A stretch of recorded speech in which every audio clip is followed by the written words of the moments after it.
Hi, this is Trevor Conkergood. Welcome to this week's RNK Software Club's video for the week. And our topic for this week is about how you can reduce the color stops or the number of thread changes by using the color sort tool. And so if you're ready to get started, let's go ahead and make my workspace nice and large. And what I'll do to get started is actually create a new empty workspace. And the tool we're going to learn about is found here on the center of your workspace at the top called Color Sort. But to get started, I'm going to first of all look to my embroidery library. Because in April of 2014, there is this beautiful lily design. And so I'll go ahead and open that up.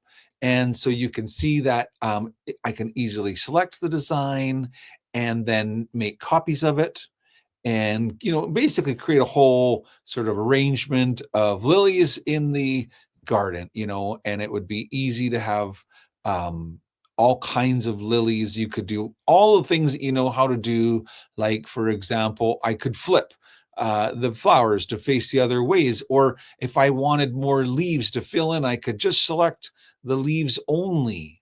Just I clicked on the color in the sequence bar and then make a copy of those leaves. So now I'm adding extra leaves. Of course, you can change the size of these things. You can make them bigger, make them smaller. And so, when you're done with designing your leaves and your flowers in your garden, and you go to stitch it out, you realize that the stitching sequence is very much the sequence that you created it in. And so it does one flower completely before doing the next. And that means you're going to have to put the color yellow on the machine multiple times.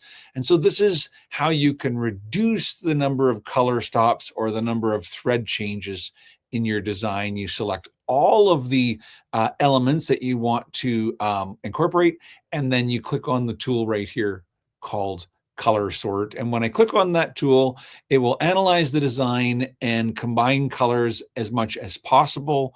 And so it's reduced this design by 11 color stops. To do that, it made all of the light green and all of the dark green sew at the same time before doing all of the yellow and all of the orange at the same time. And it's a very smart tool. It does understand the layering of a design. And so if there's a color that needs to be sewn twice, it will understand that and it will not try to combine the two colors together. And so this was a great video about how to use the Color Sort tool to reduce the color stops in an embroidery design.